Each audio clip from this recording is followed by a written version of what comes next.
আসসালামু আলাইকুম viewers, welcome back to my channel Rumi's recipe.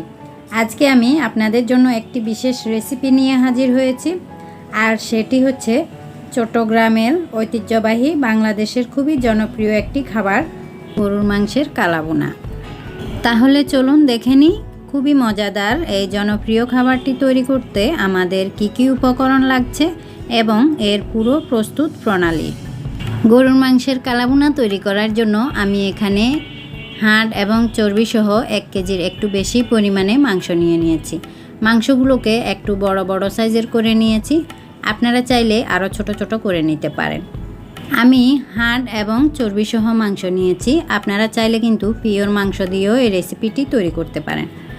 মাংসটাকে ম্যারিনেট করার জন্য প্রথমে আমি এখানে দিয়ে দিচ্ছি 1 টেবিল চামচ পরিমাণ আদা বাটা, 1 টেবিল চামচ পরিমাণ রসুন বাটা আমি একসাথে বেটে রেখেছিলাম, আর দিয়ে দিচ্ছি 1.5 চা চামচ পরিমাণ লাল মরিচের গুঁড়ো, দিয়ে দিচ্ছি 1 চা চামচ হলুদের গুঁড়া, আর দিয়ে দিচ্ছি 1 চা চামচ ধনিয়া গুঁড়া, 1 টেবিল চামচ পরিমাণ জিরার গুঁড়া, লবণ দিয়ে দিচ্ছি 1 টেবিল চামচ পরিমাণ বা স্বাদ মতো, আর দিয়ে দিচ্ছি পেঁয়াজ বেরেস্তা 1 কাপ পরিমাণ, এটা আমি আগে থেকেই করে রেখেছিলাম। দিয়ে দিচ্ছি 1/2 কাপ পরিমাণ পেঁয়াজ কুচি, আর দিয়ে দিচ্ছি 2 টেবিল চামচ পরিমাণ টক দই। টক দইটা আমি পানি ছেঁকে তারপরে দিয়ে দিয়েছি। এবার আমি আস্ত মশলাগুলো অ্যাড করে দিব। প্রথমে দিয়ে দিচ্ছি 2টো দারচিনির পালি, একটু বড় সাইজের দিয়ে দিচ্ছি, আর দিয়ে দিচ্ছি কয়েকটা এলাচ, এখন দিয়ে দিচ্ছি কয়েকটা কালো গোলমরিচ, আর দিয়ে দিচ্ছি কয়েকটা লং, এরপর দিয়ে দিচ্ছি বড় সাইজের 2টো তেজপাতা আমি মাঝখান থেকে একটু ছিঁড়ে তারপরে দিয়ে দিচ্ছি। এখন দিয়ে দিচ্ছি পেঁয়াজ বেরেস্তা করেছিলাম, ওই তেল দিয়ে দিচ্ছি 1/2 কাপ পরিমাণ, এতে করে খুব সুন্দর একটা ফ্লেভার পাবেন। আর দিয়ে দিচ্ছি সরিষার তেল 1/2 কাপ পরিমাণ, মোট 1 কাপ পরিমাণ তেল দিয়েছি। এখন দিয়ে দিচ্ছি 1.5 চা চামচ পরিমাণ গরম মশলা গুঁড়ো, যেটা আমি আগে দিতে ভুলে গিয়েছি। এরপর এই সমস্ত উপকরণ খুব ভালোভাবে হাত দিয়ে মেখে নিতে হবে, কোনোভাবেই চামচ দিয়ে মাখা যাবে না। হাত দিয়ে যত ভালোভাবে এটা মাখাবেন তত বেশি টেস্ট হবে। মাখানোর উপর কিন্তু কালাভুনার স্বাদ নির্ভর করে। আর মাংসগুলোকে এমনভাবে মশলার সাথে মেখে নিতে হবে যেন মাংসের প্রত্যেকটা গায়ে মশলা লেগে যায়। আর মাংস মাখানো হয়ে গিয়েছে, এখন এটাকে আমি 1 ঘন্টার জন্য ঢাকনা দিয়ে ঢেকে রেখে দিয়েছি। এখানে আমি পরবর্তীতে আরও কিছু মশলা অ্যাড করব, যখন করব তখন দেখিয়ে দেব। ফিরে এলাম 1 ঘন্টা পর। এর মধ্যে আমি এখন দিয়ে দিচ্ছি একটা স্টার মশলা বড় সাইজের, যেটা আমি আগে দিতে ভুলে গিয়েছি। আপনারা যদি ছোট সাইজের দেন সেক্ষেত্রে 2টা দিবেন। মাংসগুলোকে চুলায় বসিয়ে দিয়েছি, এখন আমি হাই হিটে 10 মিনিটের মতো মাংসগুলোকে রান্না করব। তো চুলার আঁচ হাই হিটে আমি এটাকে ঢাকনা দিয়ে ঢেকে 10 মিনিটের মতো রেখে দিয়েছি। আর অবশ্যই খেয়াল রাখতে হবে যেন পুড়ে না যায় আর কি নিচ থেকে। তো ফিরে এলাম 10 মিনিট পর। দেখতে পাচ্ছেন মাংস থেকে অনেকটা পানি উঠে এসেছে। যেহেতু এই মাংসটা ফ্রেশ ছিল তাই কিন্তু অনেকটা পানি উঠে এসেছে। আপনাদের মাংস থেকে যদি পানি না উঠে সেক্ষেত্রে একটু পানি অ্যাড করতে পারেন। তো এখন চুলার আঁচ মিডিয়ামে রেখে এই মাংসটাকে আরও আধা ঘন্টার জন্য রান্না করতে হবে। এরপর মাংস থেকে কিন্তু আরও কিছুটা পানি বের হবে। ফিরে এলাম আধা ঘন্টা পর। মাংসটা কিন্তু মোটামুটি কষাতে কষাতে কিছুটা নরম হয়ে গিয়েছে, আর মাংস থেকে যে পানিগুলো উঠে এসেছিল সেই পানিগুলো কিন্তু শুকিয়ে গিয়েছে, আর তেলগুলো চপ চপ উপরে ভেসে উঠেছে, দেখতেই পাচ্ছেন। আর এই মাংস রান্নার বিশেষত্বই হলো এই অল্প পানিতে মাংসটাকে কষাতে কষাতে খুব ভালোভাবে রান্না করতে হবে। এখন মাংসটাকে আরও সিদ্ধ করার জন্য আমি এখানে 1.5 কাপের মতো গরম পানি অ্যাড করে দিচ্ছি। আপনারা আপনাদের মাংসের পরিমাণ অনুযায়ী পানি অ্যাড করে দিবেন, তবে খুব বেশি পানি দেওয়া যাবে না। এখন মাঝে মাঝে নেড়ে চেড়ে ঢাকনা দিয়ে ঢেকে মাংসটাকে আমি খুব ভালোভাবে সিদ্ধ করে নেব।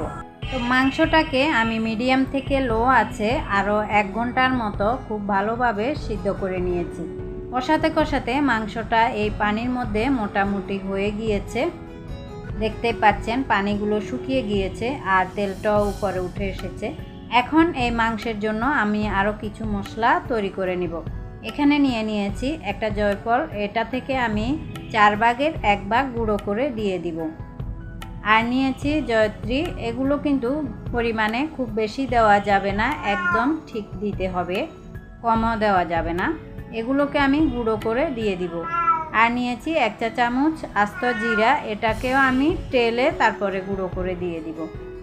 আর নিয়েছি রাঁধুনি মশলা, এটা অনেকেই চিনেন না, যার কারণে আমি খুব ভালোভাবে ক্লোজলি দেখিয়ে দিচ্ছি। এগুলো আস্ত কিনতে পাওয়া যায়, গুঁড়োটাও পাওয়া যায়। তো এই রাঁধুনি মশলাটা দেওয়া খুবই জরুরি, এটা অবশ্যই দিবেন কালাভুনার জন্য, এটা খুবই জরুরি দেওয়া। এটাকে আমি না টেলে গুঁড়ো করে নিব, 1/2 চা চামচ নিয়েছি। আর নিয়েছি কালো গোলমরিচ কিছুটা।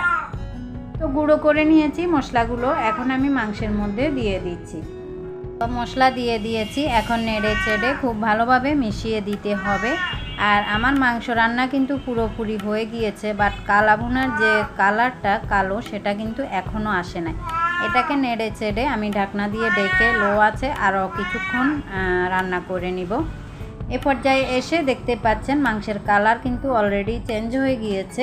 ভিউয়ার্স, এ ফাঁকে আরেকটি কথা বলে রাখি, আমার এখানে মাংসগুলো সিদ্ধ করতে 2 থেকে 2.5 ঘন্টার মতো লেগেছে। বাট মাংসগুলোকে আমি একটানা চুলার উপরে বসিয়ে রাখিনি, আমি একদিন কষিয়ে নিয়েছি, তারপর আরেকদিন সিদ্ধ করে নিয়েছি। এভাবে করে করে আমার মাংসগুলো 2 থেকে 2.5 ঘন্টার মতো সময় লেগেছে সিদ্ধ হতে। তো এভাবে করলে মাংসের টেস্ট খুব ভালো হয়, নেহারির ক্ষেত্রেও একটানাও করা যায়, তবে এভাবে প্রসেসিং করে নিলে খুব ভালো হয়। তো আমার কালাভুনার কালার কিন্তু অলরেডি চেঞ্জ হয়ে গিয়েছে, পুরোপুরি পারফেক্ট কালার চলে এসেছে। এখন আমি এর মধ্যে বাগার দিয়ে দিব। এখন চুলায় একটা প্যান বসিয়ে দিয়েছি, এর মধ্যে দিয়ে দিচ্ছি 1/4 কাপ পরিমাণ সরিষার তেল। বাগারের জন্য আপনাকে এখানে সরিষার তেলটাই ইউজ করতে হবে। এর মধ্যে দিয়ে দিচ্ছি 2-3টি পেঁয়াজ কুচি, আর দিয়ে দিচ্ছি রসুন কুচি পরিমাণ মতো। এখন এগুলোকে নেড়ে চেড়ে কিছুক্ষণ ভেজে নিয়েছি। ভিউয়ার্স, বাগারের ক্ষেত্রে আপনাকে অবশ্যই সরিষার তেলটা ইউজ করতে হবে, এই ক্ষেত্রে আপনি তাহলে কালাভুনার আসল স্বাদ বুঝতে পারবেন। এখন দিয়ে দিচ্ছি কয়েকটা শুকনো মরিচ, দিয়ে এগুলোকেও নেড়ে চেড়ে আমি ভেজে নিব। ভিউয়ার্স, বাগারের ক্ষেত্রে এই প্রত্যেকটা উপকরণ দেওয়া খুবই জরুরি। আর মরিচটা আপনারা আপনাদের জালের উপর, টেস্টের উপর ডিপেন্ড করে আর কি, কতটুকু জাল খাবেন। তো আমার বাগারটা রেডি হয়ে গিয়েছে, এখন আমি এটাকে মাংসের মধ্যে দিয়ে দিচ্ছি। তো বাগারটা দিয়ে আমি মাংসটাকে নেড়ে চেড়ে আরও 5 মিনিটের মতো রান্না করব, একেবারেই লো আছে। আর আপনারা কিন্তু চুলার পাশে দাঁড়িয়ে অবশ্যই এটাকে নেড়ে চেড়ে জাল করে নিতে হবে, তাহলে কিন্তু নিচে লাগার সম্ভাবনা একদমই নেই। এই কালাভুনা রান্নার ক্ষেত্রে আপনার খেয়াল রাখবেন যেন কোনোভাবে মশলা পুড়ে না যায়, পুড়ে গেলে কিন্তু এর টেস্ট ভালো আসবে না আর কি। 5 মিনিট রান্না করে নিয়েছি, আমার কালাভুনা পুরোপুরি রেডি হয়ে গিয়েছে, দেখতেই পাচ্ছেন। এখন আপনাদেরকে একটু পরিবেশন করে দেখিয়ে দিচ্ছি, এটা দেখে বুঝতে পারছেন কতটা কালার সুন্দর হয়েছে। একেবারে মশলা কিন্তু পুড়েও যায়নি, ভিতরেও কিন্তু শিরাগুলো ঢুকেছে, একদম পারফেক্টভাবে সফট হয়ে গিয়েছে। আমি উপর থেকে একটু বেরেস্তা দিয়ে দিচ্ছি সৌন্দর্যের জন্য।